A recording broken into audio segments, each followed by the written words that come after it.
Rising the Ranks MMA. Rising the Ranks MMA with a breakdown of UFC Doha. We're kicking off the prelims with a heavyweight showdown between two debutants, Marek Bujo versus Denzel Freeman. Let's start with Marek Bujo. Bujo is a Brazilian Jiu-Jitsu black belt with strong takedowns and heavy ground and pound. He throws straight punches, uses his leg to create openings, and once he gets this fight to the mat, he looks to dominate with elbows and top pressure and good transitions too. The big question surrounding his level of competition. Now, some fighters he faced come from circuits where opponents are rooming throw fights, so this matchup will be his first real test at a high level.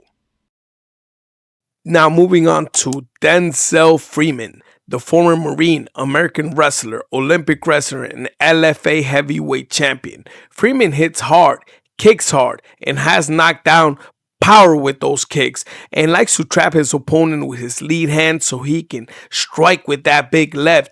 He's durable, he's tough, he has faced solid competition in PFL and LFA, which just gives him a clear advantage in the experience level coming into this fight. His weakness is that he doesn't land early. He can get knocked down. He will slow down as the fight goes on.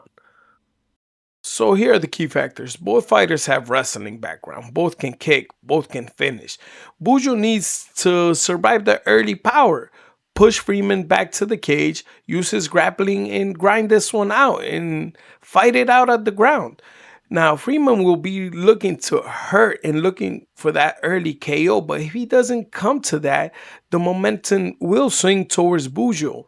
Now, my final prediction to this one, and it'll be changing all week, this fight will not go to the distance. Both men have some serious finishing ability, but I'm picking Marco Bujo to get the win, especially if he can weather the early storm and take it over from there and use his ground game.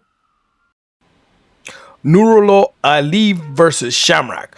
Nurullo Aliev comes with a sharp jab and that classic Khabib school pressure. When he gets you on the cage, he drags you down and drowns you and beats you up with that heavy top control, and then he uses his ground and pound, and that's it for you. Now Shamrock, he's also an elite grappler, strong takedowns, long powerful legs, long punches, and he also likes something for submissions. He's a tall wrestler, but what a difficult debut to have against Nurullo Aliev. For Aliev, the mission is simple. Show he's the better wrestler. Welcome Shamrock to the UFC with a rough night and control this fight on the mat. Now for Shamrock, he must show those takedowns. He must shoot for those takedowns and show that he's the elite grappler. If Ali gets on the top early, it's going to be a long night. But if Rock uses his length and reverses some of those positions, he can steal those rounds. Now my final thoughts. The height difference sometimes plays out and it can be an advantage or disadvantage, but this can turn into a slow grappling battle, maybe a 2-1 decision. My pick is Nurullo Aliev, just because of the dominant top pressure. Next up, we got Ismail Naurdiev versus Ryan Loder. This is a sneaky good matchup, man. Don't miss this one. Ismail has UFC experience, clean boxing, heavy hands, nasty kicks, and strong wrestling. He's been champion on the regional scene, and he knows how to mix things up. Ryan is a classic American wrestler with a strong tap game. He can punch and he knows how to grind things out with his opponents.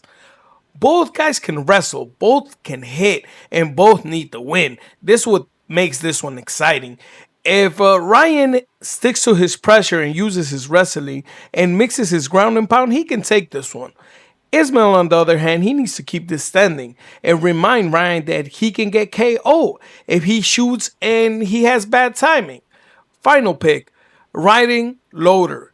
American wrestling is a big statement and I want to trust in that. Up next, we got Bekzat Almakhan versus Aleksandre Topuria. This is going to be a violent one, man. Bekzat is a versatile striker, clean jab, sharp combos, nasty uppercuts, and real KO power behind his hands and legs. Now, he hurt Umar Nurmagomedov in his first fight, And that says a lot in a fighter. He has reliable wrestling when he needs it. Now, Aleksandre Topuria, he's a technical boxer, heavy right hand, forward pressure, and strong grappling. And he has an elite training camp behind him. And he keeps saying that he has a chip on his shoulder, saying that he's the better Topuria. Bekzat will have to make this a fist fight and test his chin, and then test it again. Force chaos. Topuria needs to pressure early, mix the takedowns, and control the rounds with his smart grappling. Final thoughts. This is a pick'em fight. I'm leaning towards Bekzat. Powerful advantage. Maybe a KO threat right here. Now, Abdul-Rakhman versus Raffael Cerqueira. This is a good one too. Abdul-Rakhman is a pressure monster with real knockout power. He walks guys down and puts them to sleep. He wants another highlight finish to climb up and face bigger matchups, but Raffael Cerqueira has really good KO power and has wrestling too, man. But the bright lights of the UFC has gotten to him. This might be his last chance to prove that he belongs here. Abdul needs to storm in right away, push forward, and break him early. Raffael needs to make this ugly, trust his experience, and not be scared of getting knocked out because his job is on the line. Now, my final pick is Abdul-Rakhman. I don't see this one going to the distance. I'll even sprinkle some on round one. Now, Perez versus Almabayev is going to be a good one. Perez brings pressure, experience, durability. He's long, he's tough, and he's been there with the elite competition, man. He's been there with the who's of his division. Now, Almabayev is a well-rounded wrestler with technical boxing and smooth transitions. He's a complete fighter. Perez needs to keep this standing and make this gritty, make this nasty and fight. Asu needs to strike early and hit those level changes when Perez moves forward. Now my final pick is Almabayev. This might go 2 rounds. He will control it.